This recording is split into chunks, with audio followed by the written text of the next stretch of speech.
Hello, listeners and fellow book lovers. Welcome to The Book Snug, a bi-weekly conversational podcast about books and the reading life. My name is Stephany. And I'm Julia.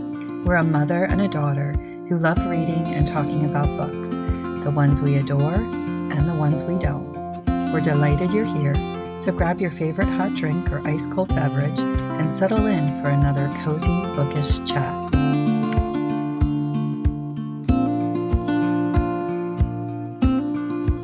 Hi, Mom. Hi, Julia. How are you this evening? I'm good. How are you?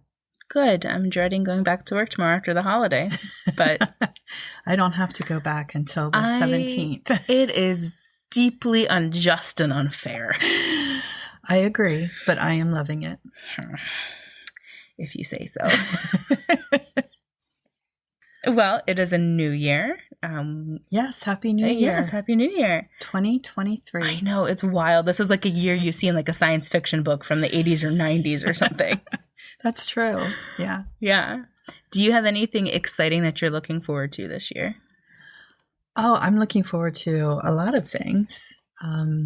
But specifically with reading, I just am excited to find new, wonderful books to read. Mm-hmm. I'm looking forward to starting this semester and meeting my new students. Mm-hmm. And we're going to the beach in the summer. Mm-hmm. Is it called biannual? Is that the word we want? I think so. Trip that we take every other year with the whole family. And that's always a wonderful experience. It's also great reading time for me, for you, for everybody else in our family who reads. Mm-hmm. So I'm looking forward to that. And we are in the middle of a construction project that has been taking a very long time. And I am anticipating that it will be finished this year. We are all excited and ready to be done. We want to use it so bad, and we can't until it's finished. So those are some of the things I'm looking forward to. What about you? Mm-hmm. Yeah, the beach, 100%. I love when I can put work away for a week and nobody can't talk to, like, nothing. Yeah, You're love not that. Available. So not available. I'm not reading emails. I'm not answering text calls. Nothing. See you in a week. There's also some projects I'm working on, toying with starting a small business to do at craft fairs and things like that. So I'm doing some of that groundwork. My husband and I have definitely seriously decided that we will be moving by the end of the year. So that's, I know our friends are really tired of hearing us say, oh, we're looking to move, we're going to move, and not going anywhere. So we're excited about that. And I'm really excited about this year as we were kind of approaching the New Year's Eve. I just had a crazy, peace over this new year. Yeah. And that was just really nice after kind of the chaos that the last week or so of my year has been. Yeah. That it was just a really nice kind of reminder to breathe as we go into this year, and that no matter what happens, nothing shakes God from his throne, and that in and of itself makes it a good year. So it'll be a good year. Yeah, and that no matter what happens, no matter what we face, no matter what surprises, good or bad, that come our way, that nothing is a surprise to God. Yeah. No. Yeah. So I can't predict this year, but I'm excited to tackle some of my projects, to see where we move to, and just to see what this year is going to bring, on top of all of the reading that I've stacked up around my house and on my bookshelves and bookcase and everything. Right. So. And you plan out your reading. So you have specific things you can be excited about. Yeah. My excitement is just a general random chaotic reading excitement. Right. The untold treasures I'm going to uncover, but you know what you're heading into, and that has its own type of excitement. That doesn't always mean that they're treasures either. I just know what I'm getting into. Right. Yeah. Yeah. Well, kind of looking back instead of forward. Right. Last episode, we talked about our reading goals, so the ones that we did complete and what we're looking to do. Today, we're going to award some superlatives. So this is going to be kind of a two-parter, totally by accident.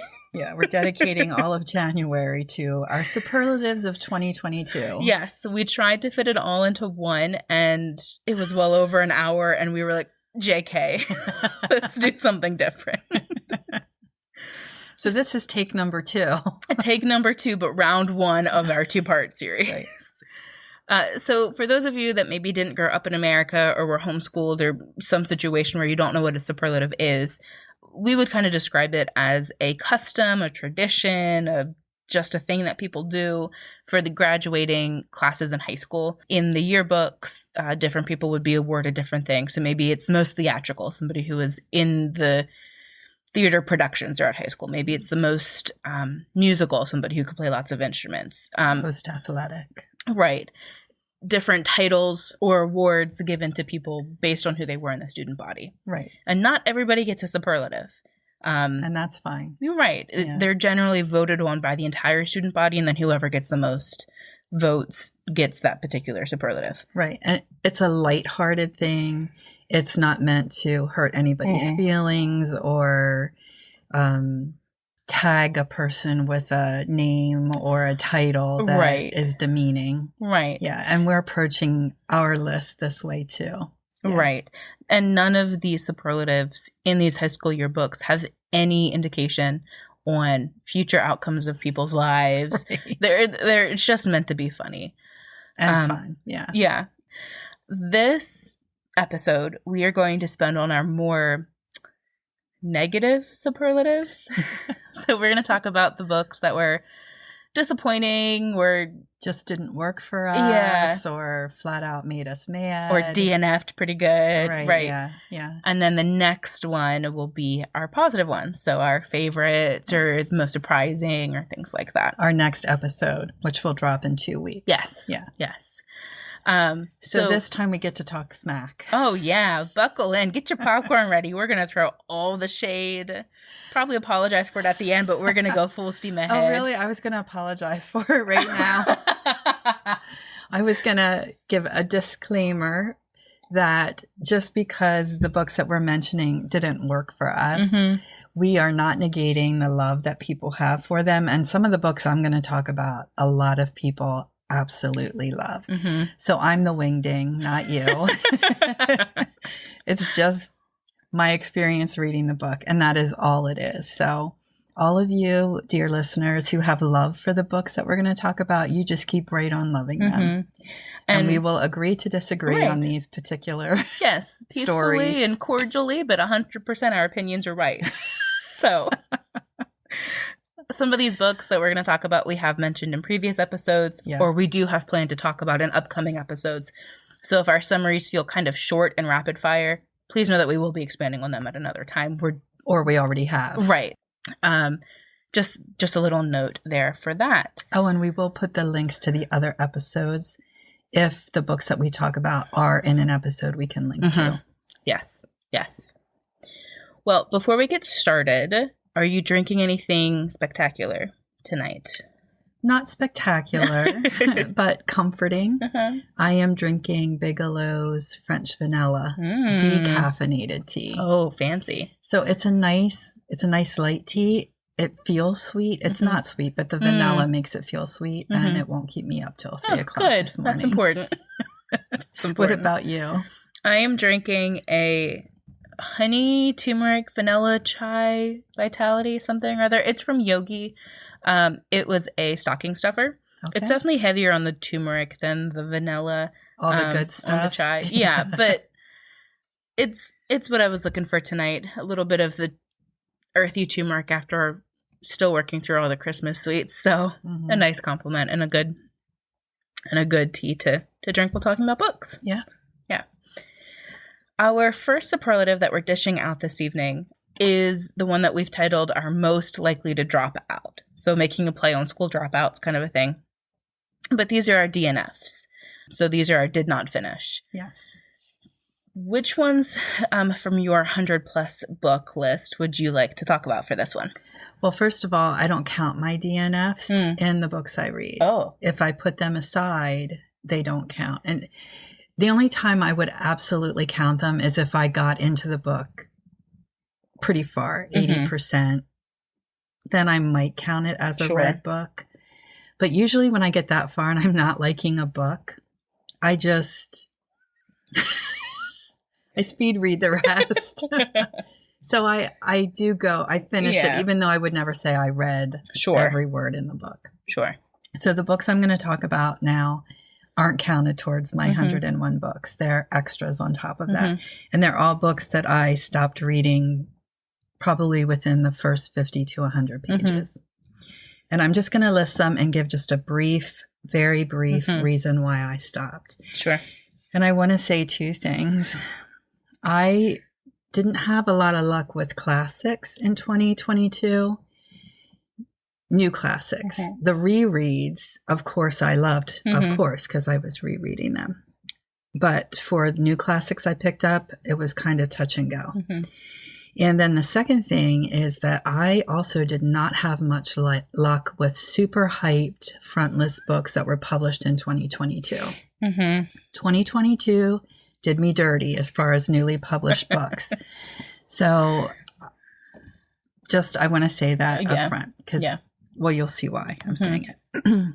The books that I DNF'd, number one, I DNF'd The Color Purple by Alice Walker. I'm not going to give a synopsis for this book because it's a classic and I think everybody knows basically what it is about. I DNF'd it because I have read two other books previously that I felt did the same thing that The Color Purple is doing, but did it light years better. So I just put the book aside. The second book I DNF'd was Lessons in Chemistry by Bonnie Garmis. This, I think, was a mismatch in expectations for myself versus what the actual book was. I was expecting a historical fiction novel about a very strong, intelligent woman making her way in STEM as a chemist, facing sexism, unequal pay, lacking recognition for all the hard work she was doing. And there was some of that, but there was a lot of other stuff that just irritated me. And I think if I would have approached this book as a tall tale instead of a realistic historical fiction, it would have worked better for me and I probably would have liked it. So this is one DNF that I just keep going back and forth. Should I pick it up again with a different lens? Would I enjoy it more? But for now, I put it down. Mrs. Dalloway is my third book that I DNF'd. This is not what I would call a solid or a hard DNF. I will probably pick it back up again at some time. It just wasn't, I wasn't in the brain space for it. Virginia Wolfe is a very dense, wordy writer. And this is a stream of conscience novel where you're in the head of Mrs. Dalloway, who's in her 50s. You spend one day with her as she's preparing for this party. And I tried reading this book at bedtime, which is one of my normal reading times. And I would read 2 pages and I would have to go to sleep. It wasn't even that I don't know. I just had to do it. It made me so tired. So I need to pick this up at a different time. And I think I will finish reading it.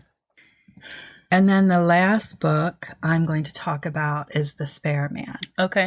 By Mary Robinette Kowal. And I have already mentioned this once in an earlier episode when we were talking about books that we were currently reading at the end of the episode. I can't remember which one though. So I'll put a link in the show notes. But I talked about there how I was reading the book as an audiobook and the author is very into pronouns and unusual pronouns. And when you're listening to a book and the pronouns are confusing, it takes you out of the story. So that was number one. And I was overcoming that. I could let it go, but then I just started losing interest in the mystery. It is a mystery in space. And it's kind of follows along the storyline of The Thin Man by Dashiell Hammett, but it just happens in space. And I just lost interest. So those two things combined just made me decide to put it down. And I won't be returning to that. So the only book in this list that I'm pretty sure I will pick up again is Mrs. Dalloway. Maybe Lessons in Chemistry, but I don't think so. What about you, Julia? Have you DNF'd anything? My DNF is both a disappointment because I was excited about it, but I'm also not surprised. So I DNF'd The Dead Romantics by Ashley Poston. Now, this, I will admit, I know we just talked all about how I no buy books, whatever. This was an impulse buy for me. I was in a good mood. I went to Barnes & Noble, picked it up, and it sounded really good and interesting and outside of my normal... comfort zone. Thank you. Yeah. I saw the hand gestures and... my comfort zone. Dead Romantics is a romance novel.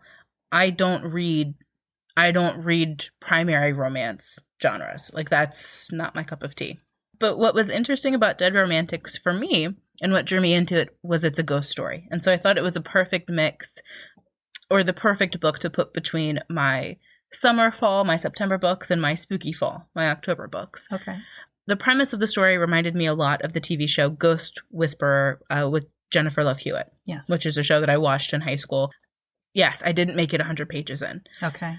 I have a whole host of things about this that were major, major frustrations for me. But I was willing to give it a shot because it is out of my comfort zone. It sounded interesting, what have you. There are two things that I want to say. The first is a point of appropriateness. Within the first 10, maybe 15 pages or so, our main character, who I found to be incredibly vapid and whiny and insecure and incapable in many, many ways, victim mentality, awful to read along with. She and her brother have a conversation about her period. And I found that to be deeply inappropriate because that's not the kind of relationship I have with my brothers. I don't want that kind of relationship with my brothers. Is this a normal conversation that people have? And so I just was innately turned off because in the pursuit of being relatable, some lines were crossed for me. The second thing I want to say is strictly about writing skills. I want to make that very clear. It was about how the author wrote something. Okay. So in the book, there's a character who's non-binary. Now, I don't know if this is an important character or not because it was in the context of meeting this character that I threw the book across the room. This non-binary character is meeting with our main character for whatever reason, but the author uses a lot of they, them, they, them, which is fine. I don't mind that. What I struggled with was how this setting was written, so that in like 2 paragraphs, maybe 2.5 paragraphs, it was just they, them, they, them, they, them. So it's really difficult for me as a reader to discern who's being talked about here. Is it this non-binary character? Is it this non-binary character and our main character? Is this non-binary character and somebody else? It made it very clunky for me to read through, and that was my final straw. So actually, you had the same issue with your book that I had with The Spare Man. Yes. And again, I just want to make it abundantly clear. This is how authors are writing about these characters. That's our issue. It's not the characters themselves. No. It's how they're being written that's making it difficult for us as readers to follow along with what's being written about the story. It's confusing. Yeah. It causes confusion, which is frustrating when you're reading. Right. Yeah. Right. So Dead Romantics was my DNF. I think it's my first DNF in a while. And I was really looking forward to it. I thought it sounded fun, and I will be selling it at my first possible opportunity because why would I want to keep it if I'm not ever going to read it again? Yeah. Moving on from most likely to drop out, we are now going to share the books that were the worst. And we are calling these the least popular books of 2022. Julia, what is your least popular book?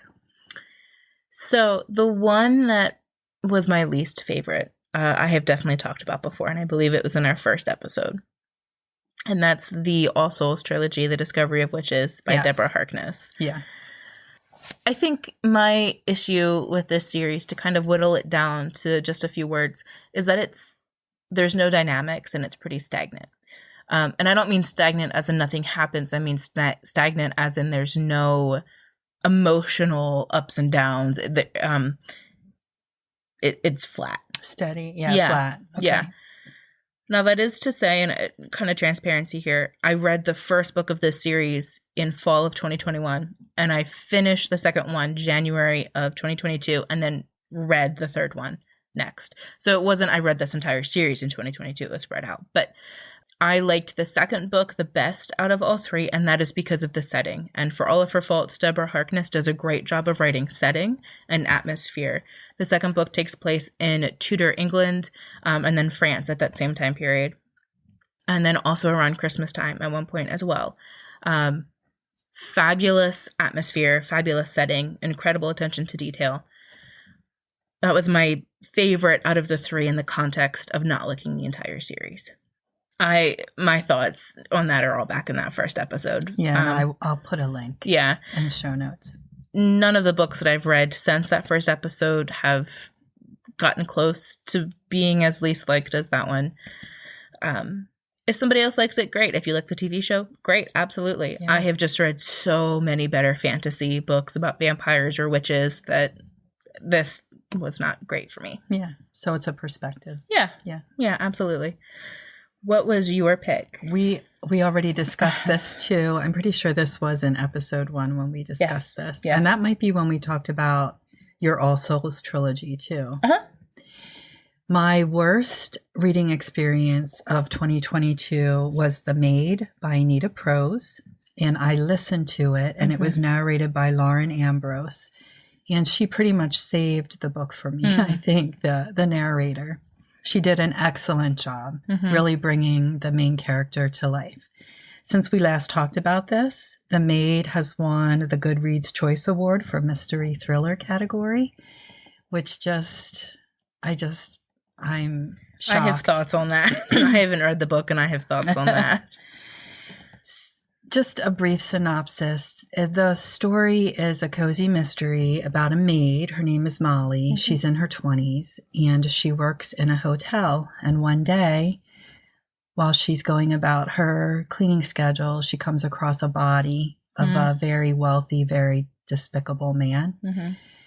And the story goes from there. She gets caught up in the investigation. There are some times where you think that the police actually suspect her of the murder.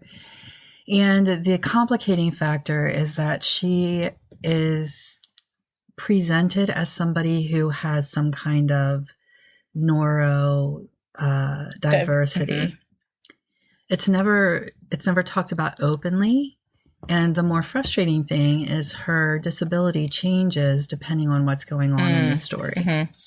My biggest issue has to do with that. The fact that her disability becomes the driving force behind the plot. There really wouldn't even be a mystery, I don't think, without Molly's inability to read social cues and her naivete and how whatever her issues are changes. Like sometimes she can't stand noise. So it seems like she's a highly sensitive person. And then at other times she doesn't read social cues. And I don't know. It just feels like it's not consistent as a typical diagnosis would be. Right. So I struggled with that. That was a big thing for me. And then another thing was, this is a cozy mystery, and it is truly like a basic mystery, but you cannot, as the reader, even begin to solve the mystery because Molly withholds vital information until the very end of the book. And I'm talking epilogue end of the book. And it changes everything. And it just made me so angry. Because of that, something else happens. And I just really struggled with that. And then there's a ridiculous court scene. I said that before. I mean, totally ridiculous. And there's horrible stereotyping. So of other like side characters. Sure.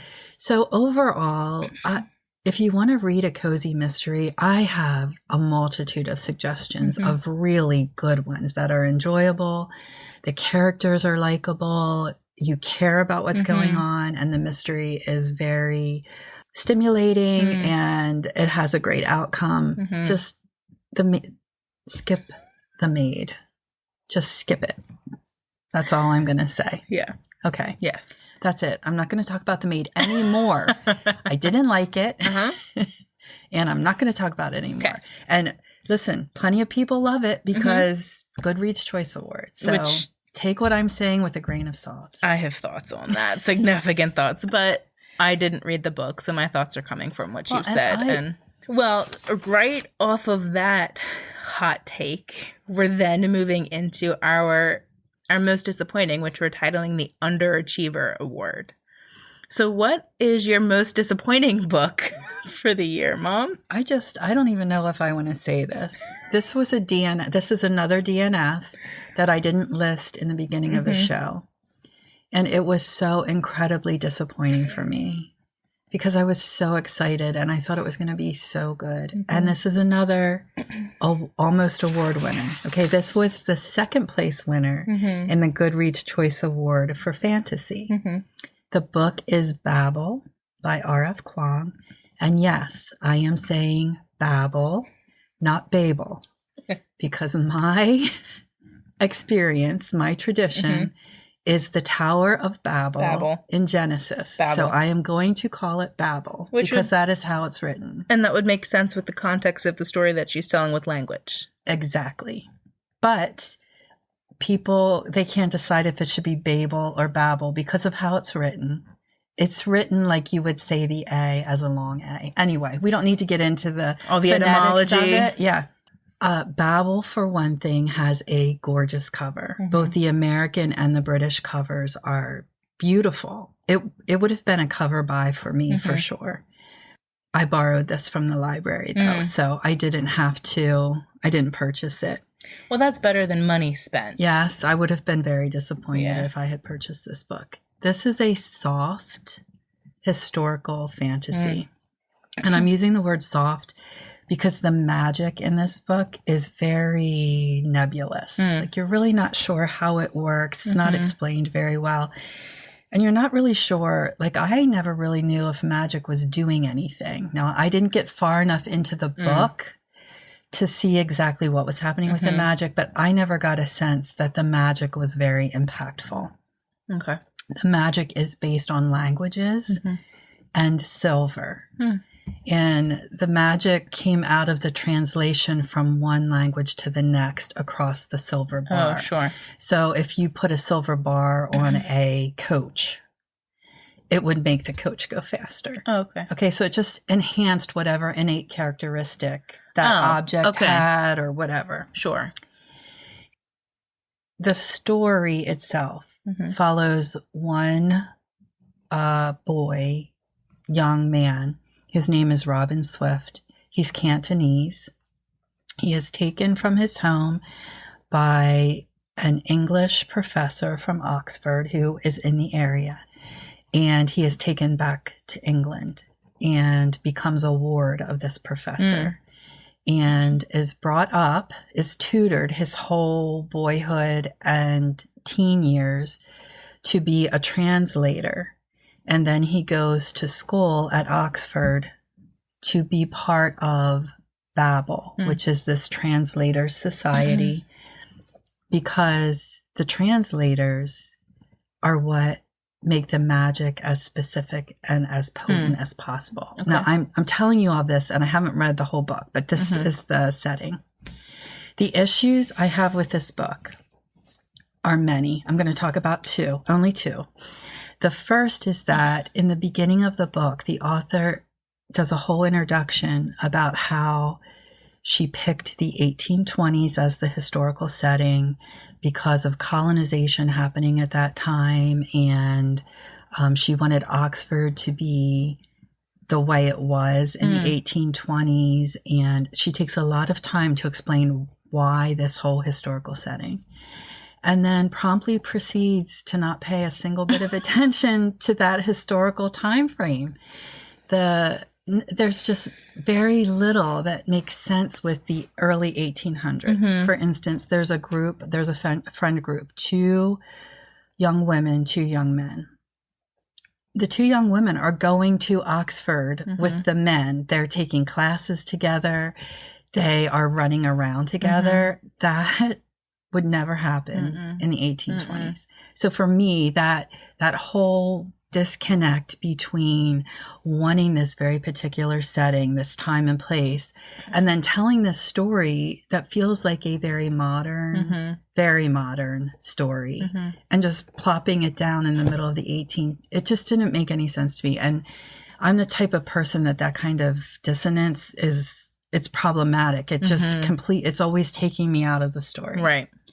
And then the second thing is that Rebecca Kuang, at least in this book, I've never read anything else that she's written, but she's very heavy-handed in her themes. So you can't mistake the fact that she's talking about colonization and racism and exploitation. And that's fine. Those are very valuable topics to discuss within books, but the whole story it's just there to carry the themes.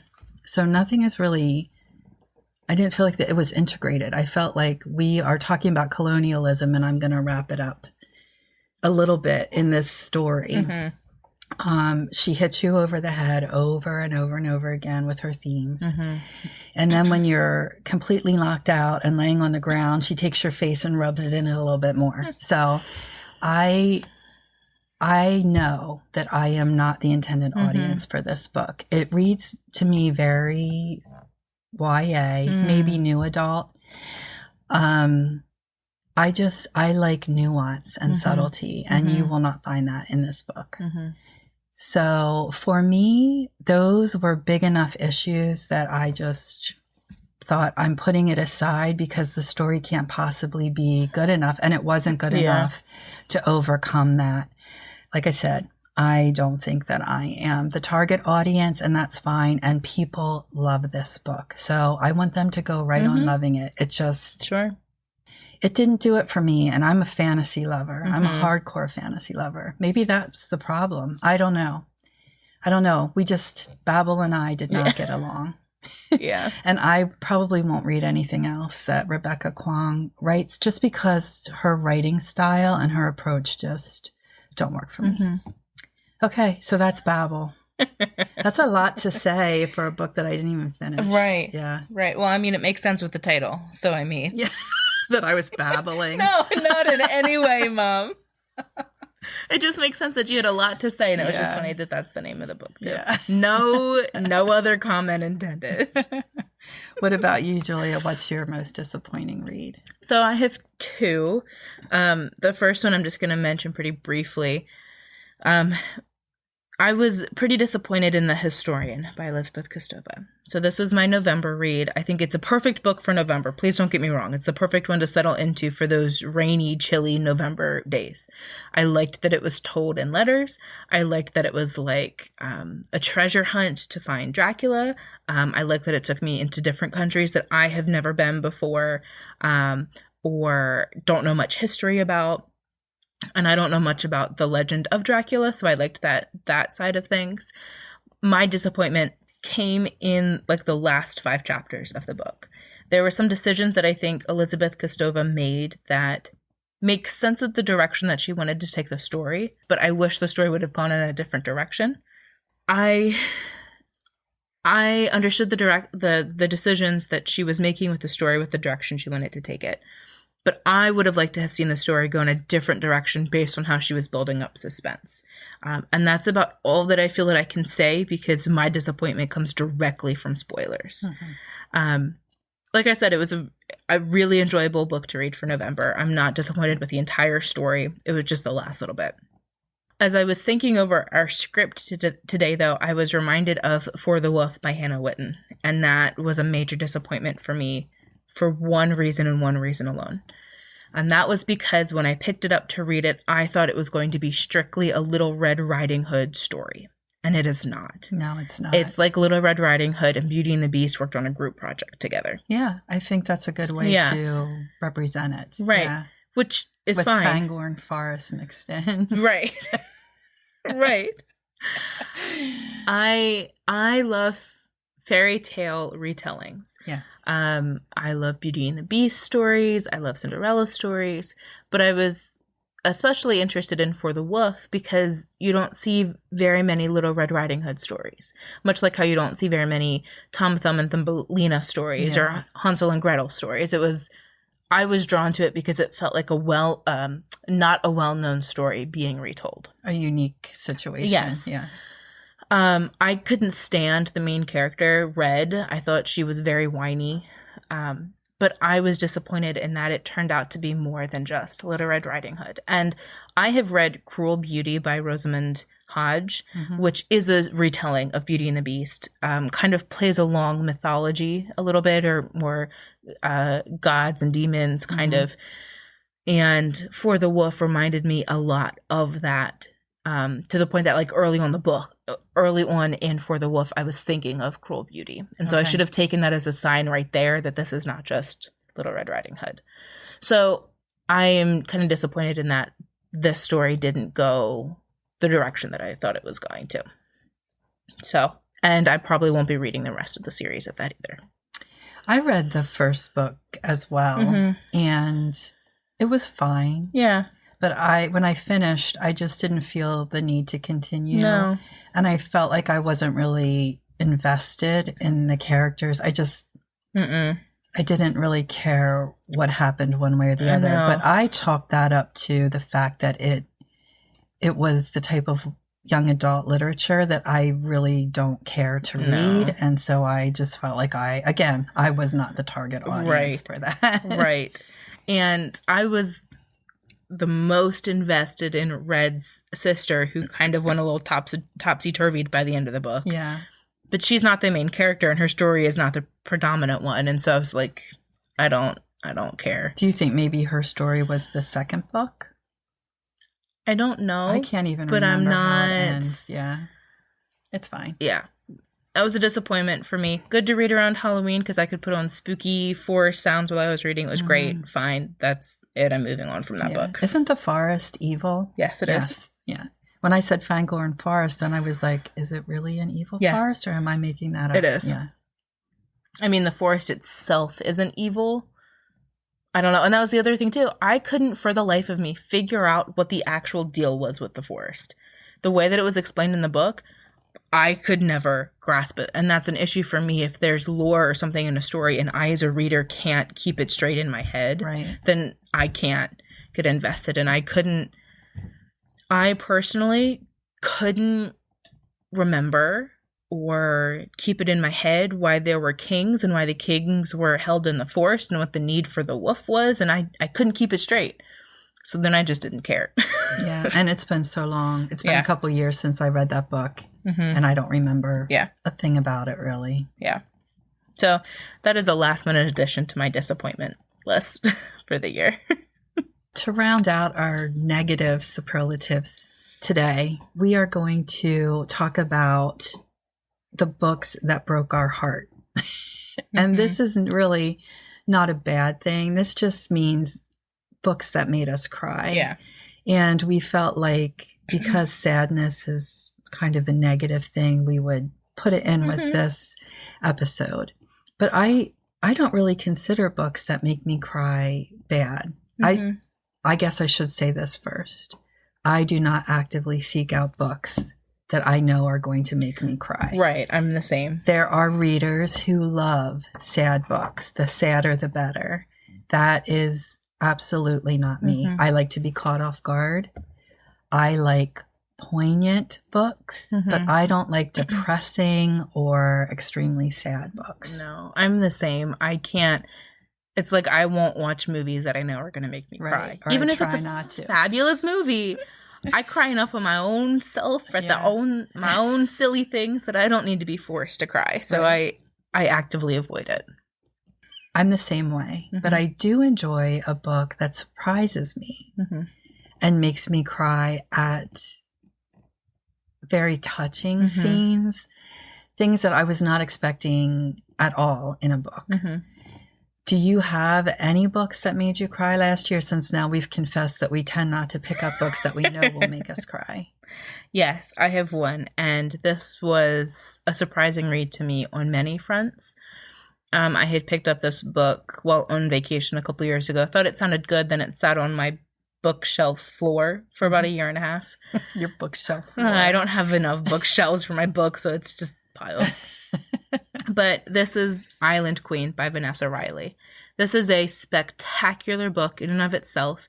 Vanessa Riley's writing is intoxicating. It's incredible.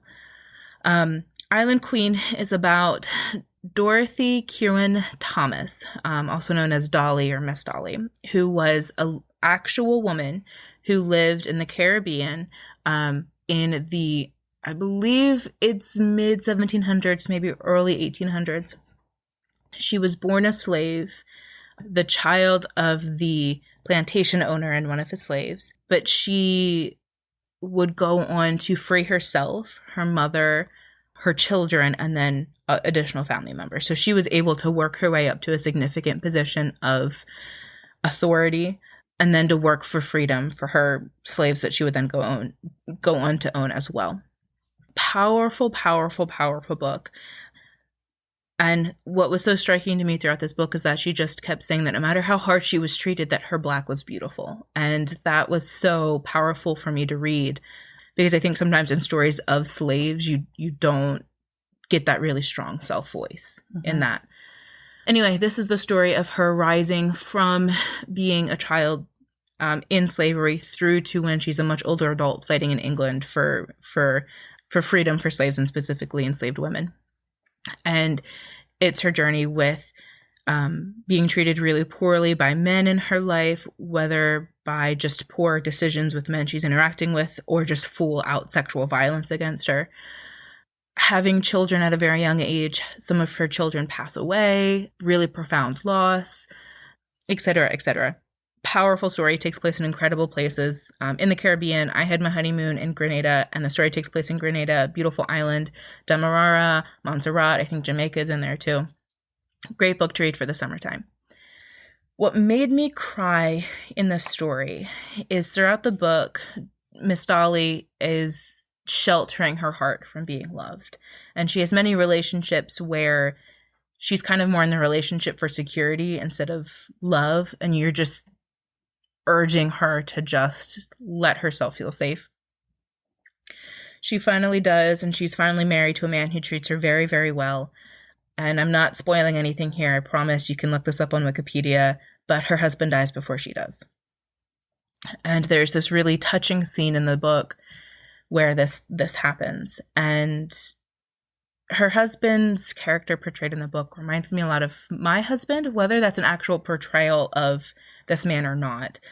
And so in this scene, as he's passing away and it's a tender moment between the two of them, I was just reminded of my husband and then I started sobbing like a child because just faced with the mortality of everybody we love, we'll have to walk through those things at some point. And at the time that I read this, I was coming through some really difficult personal emotional things. So it might have just hit me a couple times really hard, and then that was the final thing. So I closed the book, had a really, really good cry that night, waited a few days, and then got back into the story and finished it. Mm-hmm. Beautiful story. I can't recommend it enough. I think it's one of the highest rated books I read this year. Okay. Yeah. What was your pick, Mom? The book that made me cry is Remarkably Bright Creatures by Shelby Van Pelt, narrated by Maren Ireland and Michael Urie. I listened to this book on audio and I enjoyed it so much. I was expecting it to be a little on the saccharine side. Mm-hmm. And that is because the synopsis says that there is a woman, she's in her 70s, her name is Tova Sullivan. She works in a small local aquarium, and she makes friends with a giant Pacific octopus named Marcellus. Mm-hmm. That is basically the synopsis. There's, of course, so much more going on, but it sounded cute, and I expected it to be cute. It is not cute. It's sweet, but it's not overly sweet. It's just a very lovely story about a woman who lost her son 30 years ago. He died, but she doesn't really have a whole lot of answers about why or how or anything. And so she's carried this really heavy grief with her for years and years and years. Mm-hmm. The octopus is sentient. So he narrates part of the book, and he is funny. Oh my word, he's so funny. And he is helping Tova, believe it or not, figure out what happened to her son. Then there's a third character, a young man in his 30s named Cameron, who, again, is the type of character that just drives me crazy. He's pretty much a slacker. Can't really seem to hold down a job, just kind of slouches around, hanging out with friends, taking advantage of people. And he comes to this town and starts working at the aquarium as well, because Tova breaks her foot and they need somebody to help do the cleaning. Sure. Okay. So that's the whole setup. Anyway, the reason that I teared up in this book is it's just so moving at the end. It's just such a lovely story about grief and how people move on, not move on from the grief, but move on with their life, carrying that grief day after day after day.